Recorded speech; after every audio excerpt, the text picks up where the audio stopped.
naslednji prispevek. Odpadek, ki sicer vsebuje strupene snovi, na papirju postane gradbeni proizvod. Potem nadzor okoljevarstvene inšpekcije ni več potreben. Drugo vprašanje pa je, kaj se dejansko odlaga v kotanje. To je ena izmed jam, ki jih je v Moravčah za pridobivanje kremenovega peska izkopalo podjetje Termit. V okoliških krajih je takšnih jam še več. Ležijo v bližini hiš, tudi vodnega zbiralnika in so odprte, dokler so za podjetje koristne.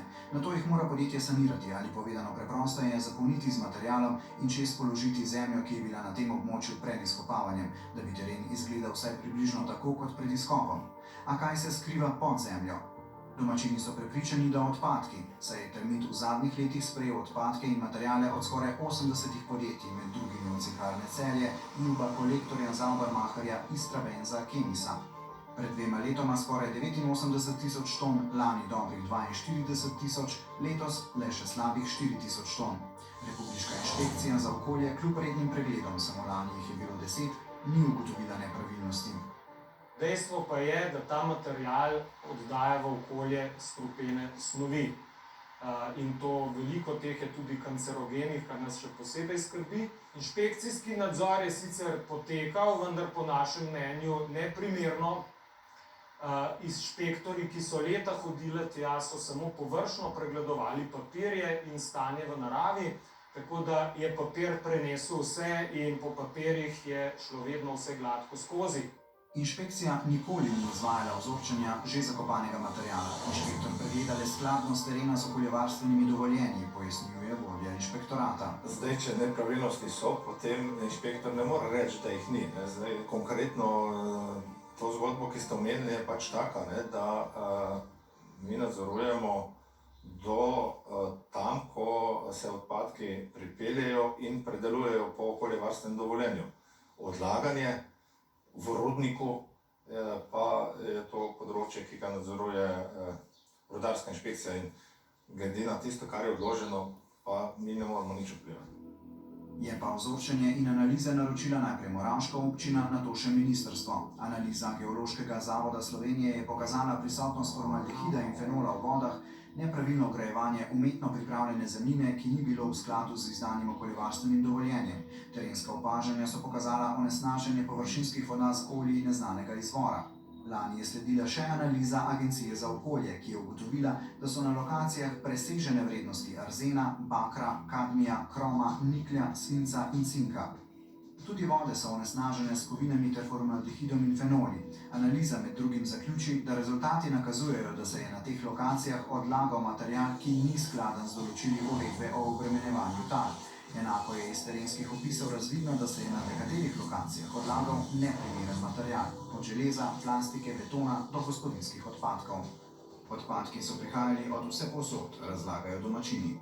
Večina tovornjakov je z območja Slovenije, sicer iz širšega območja, torej tudi iz Štajerske, iz vseh koncev Slovenije. Tisto, kar nas še posebej moti, pa je to, da so med njimi tudi tovornjaki iz Italije, iz Bosne in Hercegovine in še z kakšne druge države, saj za Italijo lahko potrdimo po podatkih, ki jih je izdal tudi samo podjetje Termit, da se je v Moravče vozilo odpadne materiale iz italijanskih avtocest. Na podlagi poročila Agencije za okolje je julija lani okoljski inšpektorat naposled le zaprl napravo za predelavo odpadkov, a Termit je tudi potem sprejel še najmanj odpadke iz javnega podjetja Marjetica Koper in Ljubljanske toplarne. Še več, naprava spet deluje. Termit je namreč s pritožbo zoper poročilo uspel ponovno odpreti presojo na agenciji, kjer pa se je postopek ugotavljanja okoljske škode iz narave prelevil v boj pravniške interpretacije glede vprašanja, ali so se materiali odlagali v rudarsko jamo ali v tla in ali je bila tlom povzročena okoljska škoda, pojasnjuje pravni izvedenec za varstvo okolja, ki ga je najela agencija. Glede na to, da je to rudnik, da sanacija rudnika še ni končana, seveda ni mogoče govoriti o tem, da so tam tla. Tla bodo tam šele nastala po zaključeni sanaciji. Dejstvo je, da tam tal ni in zato seveda tudi okoljska škoda tlom ni mogla nastati. Seveda je pa čisto možno, da je ta produkt, ki se tam ugrajuje, torej hipotetično obstoja možnost, da sam produkt lahko negativno vpliva na okolje, sam gradbeni proizvod, vendar pa je treba to preveriti na zakonit način. Zdi, da je poslovno sodelovali s Termitom? Ne. Poslovno sodeloval nisem, res pa je, da že pred leti smo aktivirali nek projekt spremembe zakona o rudarstvu, povezan s čisto nekim drugim vprašanjem. So ta podjetja med drugim tudi plačevala, to se pravi tukaj za to? So prispevala nek delež za ta moj angažma pri pripravi sprememb zakona o rudarstvu. V Termitu trdijo, da so vsi odpadki nenevarni, pred kamero niso stopili, pisno pa so zatrdili, da imajo za odlaganje vsa relevantna dovoljenja in kategorično zavračajo navedbe o kršenju zakonodaje. In kdo pravzaprav je družba Termit? Četrtinski lastnik Termita je transportno in gradbeno podjetje Hmezat, ki je sicer znano zaradi večmilijonskega posla za dostavo mask v prvem valu epidemije novega koronavirusa. Njegova lastnika sta Domen in Miloš Prešeren. Hmezat je bil preko podjetja Gorenc povezan z Dragom Isajlovićem. Drugi, največji, takoj za blagovnimi rezervami, proračunski poslovni partner podjetja pa je bila tudi mestna občina Ljubljana. Eden izmed lastnikov Termita je preko podjetja Hol Termit Roman Capuder, sicer tehnični vodja površinskega odkopavanja v podjetju, ki pa je sorodnik Franca Capudra, nekdanjega poslanca NSI-ja, danes pa zaposlenega na Zavodu za gradbeništvo, kjer je vodja službe za tehnične ocene in soglasja. Torej službe, ki odloča, kdaj odpadek postane gradbeni material, tudi v primeru Termita. Direktor podjetja je Anton Serjans, ki je preko podjetja Hol Termit solastnik Termita. Največji lastniški delež v Hol Termitu pa ima Alenka Šešek-Pavlin, sicer svetovalka uprave Termita. Kriminalisti so julija kazensko ovadili odgovorne v Termitu. Sumijo jih, da naj bi kar 9 let delali mimo okoljevarstvenega dovoljenja. Tožilstvo je ovadbo poslalo v preveritev in dopolnitev policiji. Zgodba z odpadki in odprtimi jamami kamnolomov in peskokopov je v osnovi namreč sila preprosta. Podjetje mora, kot rečeno že na začetku, jamo zapreti. Če poleg materiala dobi še plačilo za material, ker gre za gradbeni odpadek ali predelan odpadek v gradbeni material, se zgodba iz okoljske kaj hitro prelevi v finančni posel. To je tako donosen posel, da je postala to izjemno donosna, bom rekel, neregistrirana, pa vendar pomembna gospodarska dejavnost, torej izigravanje okoljske kriminalitete. Tu pa so posnetki, ki so jih posneli domačini v Trbovljah in prikazujejo raztovarjanje materialov iz elektrofiltrskega pepela. Ta je sicer opredeljen kot nenevarni odpadek, ki pa lahko vsebuje škodljive snovi. Pepel namreč nastane pri izgorevanju v termoenergetskih objektih, pojasnjuje toksikolog. Namen elektrofiltrov je, da lovijo trde delce oziroma prah v tem dimu, vendar v bistvu se potem je to koncentrat teh strupov. V elektrofiltrskem pepelu je večja koncentracija težkih kovin, dioksinov, furanov, policikličnih aromatskih ogljikovodikov in zato je to v bistvu nevaren odpadek, in tako tudi treba z njim ravnati. Tudi v Trbovljah so sanirali odprto rudniško kotanjo, vanjo pa so, saj tako pravijo v rudniku, vgrajevali gradbeni material. Nihče ni kontroliral, kaj se je pripeljalo, ne količine, ne katera vrsta materiala se je odlagala. Najbolj me skrbi predvsem to, da dobi pepel naziv tako imenovanega gradbenega materiala, ki zadovoljuje vse okvire zakonske in pa tehnične. Ko pa se ta material odlaga v zemljo, pa se pokaže, da temu ni tako. Prav tako pa nadzor strani inšpekcij, ki bi posebno menim morali ustaviti takšna dejanja, nekako niso pravočasno ustavila. Na več sejah se je sestal trboveljski občinski svet. Da vse le ni bilo tako, kot mora biti, je svetnikom priznal tudi direktor rudnika v zapiranju, danes pa prvi mož Slovenskega državnega holdinga. Dejstvo je pa eno, če želimo narediti, da bo to čist BP, kar ni, nenevarno pa je, potem so tako enormni stroški, da se jih ne more noben dovoliti. Lahko se jih pa dovolimo, ko sem prej omenil, če boste vi sprejeli sklep, da se Kadunja Bukovega z Vipapom in izključno z Vipapom zapolni do konca, to pomeni pa 10 let, potem je pa tudi 10-letna pogodba z njimi, da se to zapolni, potem se pa verjetno tudi investicija, ki stane na 800.000 evrov v to mešalnico, pa verjetno tudi izide. Za investicijo se na to niso odločili, saj so kmalu zatem, po odločitvi občinskega sveta in rudarske inšpekcije, sanacijo ustavili.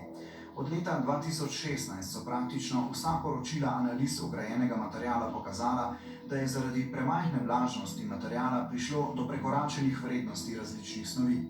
Lani je na primer Državni zavod za gradbeništvo med 19 odvzetimi vzorci pri 9 ugotovil presežene vrednosti barija, tudi do 2-krat višje od dovoljene. Seveda pepel ni nekaj, kar se je, ampak pepel je pač sestavni del teh proizvodov, ki so se tukaj v skladu z projektom rudarskim, v skladu z vsemi dokumenti, papirji, se je to pač zapolnjevalo. Ko je pripeljal kamion in ko je pač tukaj se zadeva pač raztovorila, ne, je seveda prišlo do prašenja, ne. Ampak posnetki zavajajo, kajti tam je ogromno vodne pare, ne, tudi v tistem trenutku, ker je pač pil pač vroč, ne. Nekatere analize so pokazale neke presežne vrednosti določenega barja in podobnih elementov. Kako komentirate, da je bilo to preseženo? Res je, vendar moramo vedeti, da analiz smo pravili približno od leta 15 do 18 letno. In od teh vzorcev. Edina ta substanca, ki je v določenih trenutkih presegala, je bil bari. V zadnjih 5 letih sta zapolnjevanje kotanje 4-krat preverjala okoljska in 9-krat rudarska inšpekcija. Šele lani, ko so na domnevne nepravilnosti že glasno opozarjali občinski svetniki in trboveljska javnost, je rudarska inšpekcija odločila, da se mora z odlaganjem odnehati. Nekako to od lani novembra je ustavljeno, vendar če ste posneli lokacijo, vidite, da niti borovci ne preživijo. Kajti borovci, če pogledamo, celo rastejo med skalami, tukaj pa odmirajo.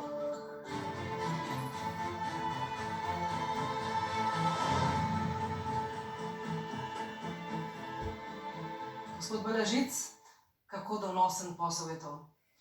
Strašansko, ker je potem možno žrtvovati ne samo okolje, naravo, ampak tudi življenje ljudi.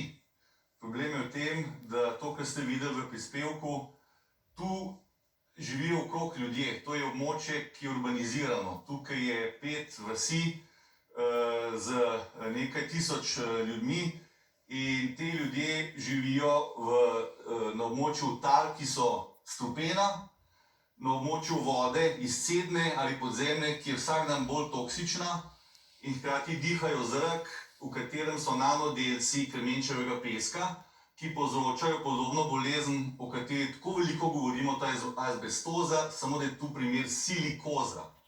Vse to povzroča raka. Jaz imam tu spisek, ki mi ga je dal vaški starešina, kraja Zalog pri Moravčah, 150 ljudi ima, in so sestavili spisek, vidite, da so ga sami sestavili, zato ker še slovnično ni ravno uskladen, ampak kaj iz tega spiska izhaja? V vasi, ki ima 150 ljudi, je 34 rakov. 34 rakov, dragi moji. To je visok procent. Da ne omenite, kako grozljivo je zvedeti za dogodek, ko od raka umre 7-letna punčka. Vse to se dogaja zdaj, tukaj. Tu pri sebi imam 5 analiz, težkih analiz. Glavna je ta, ki jo je lani naročila ravno Ministrstvo za okolje in prostor, oziroma ARSO, in izvedel je Nacionalni inštitut za zdravje, okolje in hrano. Imate tale znamenit stolpec, kjer vse rdeče ali pa roza, zato kar pomeni, da so presežene ne samo opozorilne, ampak kritične vrednosti težkih kovin, fluoridov, formaldehidov, fenolov, vse to ponavadi ljudje največ ne poznamo, to so zelo strupene zadeve, ki vplivajo na življenja ljudi.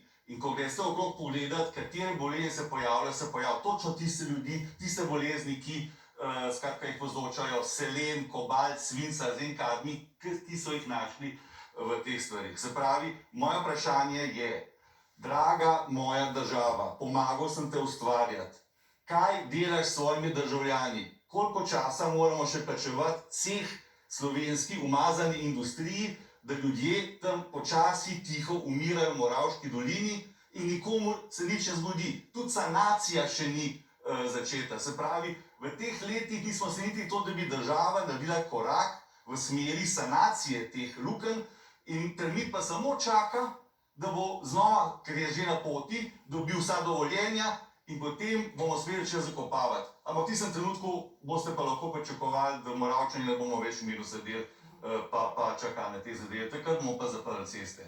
Gospod Macer, prej smo slišali v prispevku tudi nekdanjega direktorja rudnika Trbovlje-Hrastnik, dejal je, da bi za pravilno mehanizacijo ta stroj potrebovali 800 000 evrov, to je pa veliko denarja, se nekako ne izplača. Lahko med drugim samo še to omenim, da je desetino tega zneska sam prejel, da so njegovi prejemki bili desetino tega zneska letno. Ja, pogledajte, očitno 800 tisoč denarja za postrojenje, ki bi omogočalo pravilno odlaganje pepela po STS-u, je prevelika vrednost za Trboveljčane. Za njega so Trboveljčani očitno vredni manj. To je eno. Drugo, njegova trditev, da je vse potekalo skladno po projektih, ne drži. V rudnik Trbovlje v Bukovo goro se je vozilo pepel od leta 2012 nezakonito. Za odlaganje pepela rabiš okoljevarstveno dovoljenje, ne pa rudniški projekt. Pomeni, pepel tam nima pod milim bogom kaj početi.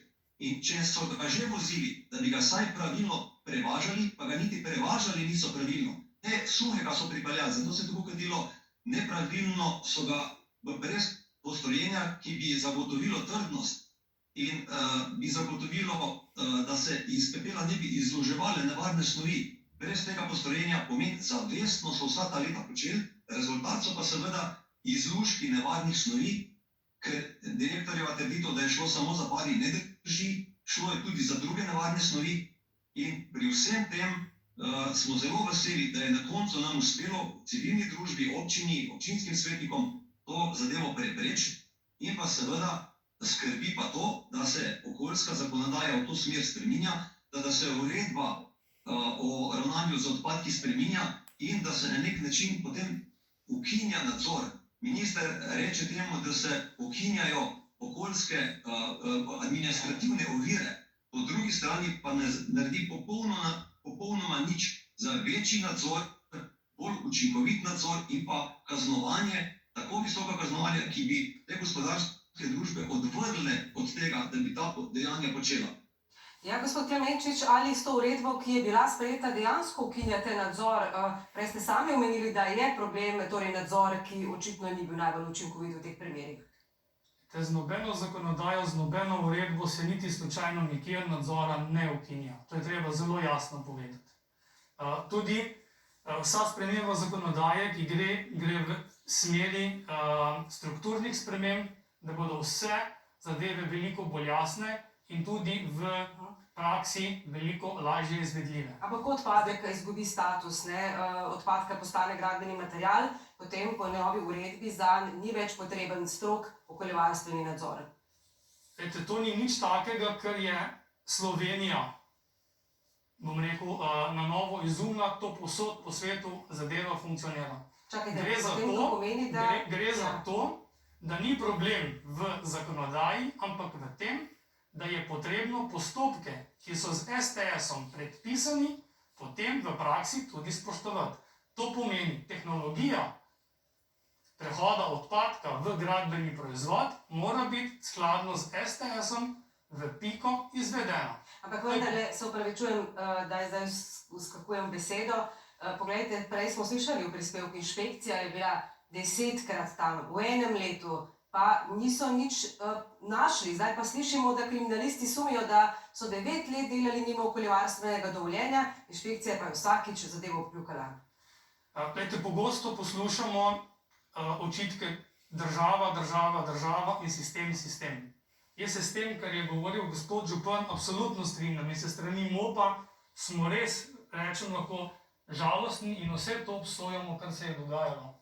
Ampak enkrat bomo morali zelo jasno povedati, da za vsemi temi nadzori, ki se ne izvajajo, in to je več kot očitno ustrezno, za tem ljudje z imenom in priimkom. Je vse v inšpekciji po vaših ocenah, če vas prav razumem? Absolutno. Če govorimo o termitu, govorimo o rudniškem območju in govorimo o sanaciji tega območja. Ne govorimo o deponiji, kakršnikoli, kjer se odpadki lahko odlagajo. To pomeni, za vse to velja okoljevarstveno dovoljenje, ki temelji na izdanem STS-u. To pomeni, da je zakonodaja, ki je do tega pripeljala, nič slaba in da je težava v vsebini zakonodaje, ampak enostavno o tem, da so se tam znašli odpadki, ki se ne bi smeli, in proizvodi taki, kot niso bili ustrezni, skladni z OVD-jem.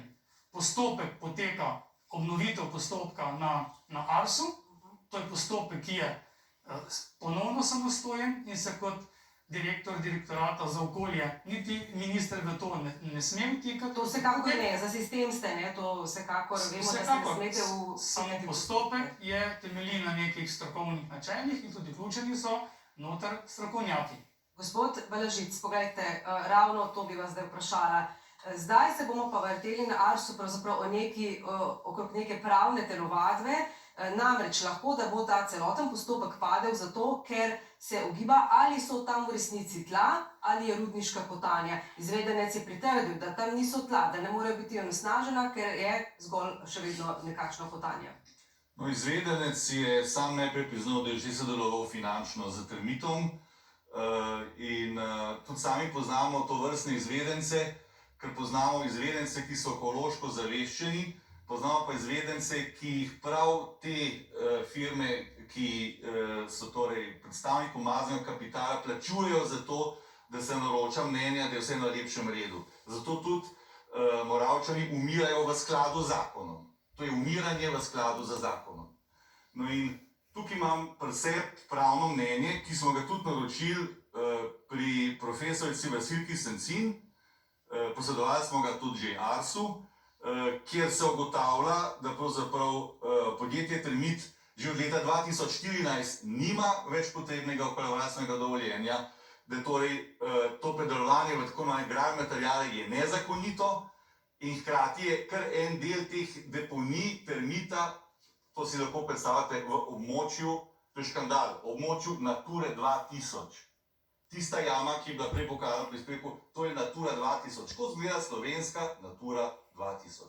In znova sprašujem, upam, da bo tokratna ekipa na Ministrstvu za okolje dejansko zarezala v to gnilo tkivo, ki se je v letih nabiralo in mislim, da smo dejansko si zaslužili eno ekipo, ki bo radikalno pospravila vse te stvari in tudi, če nima pooblastil, naj potem, skratka, tudi predsednik vlade s predlogi, vam da pooblastila, da boste ukrepali ostro, kajti o tem, o čemer se pogovarjamo, je treba enkrat reči bobu bob. To je okoljski kriminal, ki je kriminal tako kot vsak drug kriminal in ga je treba po zakonu preganjati. Gospod Klemenčič, kako boste zarezali zdaj v to tkivo, glede na to, da imate izvedenca, če se nekoliko vrnem še k tej zadevi, ki zdaj sodeluje tudi pri pripravi okoljevarstvene zakonodaje, pa slišimo, da je posredno sodeloval s podjetjem, torej Termitom, zdaj pa je v postopku kot neodvisen izvedenec tudi v Arsu zoper to isto podjetje. Se vam zdi tukaj kakšen konflikt interesov? Konkreten primer premalo poznam, pa tudi, kot sem že prej povedal, stvar teče sedaj na Arsu. Arso je tisti, ki mora ta postopek speljati kot neodvisen organ in priti pri obnovi postopka s poročilom, ki bo temeljilo na strokovnih argumentih. Ampak izvedenec smo slišali, kakšno mnenje je podal, ta je pa sodeloval tudi s podjetjem. Glejte, imamo več vrst izvedencev, tako na pravnem področju kot na strokovnem področju. Niso vključeni samo pravni strokovnjaki, ampak so vključeni tudi ljudje, ki poznajo strokovno te zadeve. Glejte, to je eden od primerov, ki je na moji mizi. In verjemite mi, takih se je nabralo v vseh teh letih zelo, zelo veliko. In se ekipa na ministrstvu s tem zelo aktivno ukvarjamo in imamo tudi prioritete, zato ker s tem, kar se je zgodilo in to, kar je sedaj župan povedal, se absolutno strinjamo in to je velika, velika šlamparija, ki se je pač v preteklosti dovolila. Jaz verjamem, da bo dovolj energije, znanja in tudi moči, da bomo uspeli temu priti v nekem doglednem času do dna. Bo potrebnega, mi bomo pa zdaj naredili še korak naprej. Po predahu bomo odprli še eno poglavje. Kje vse končajo komunalni odpadki?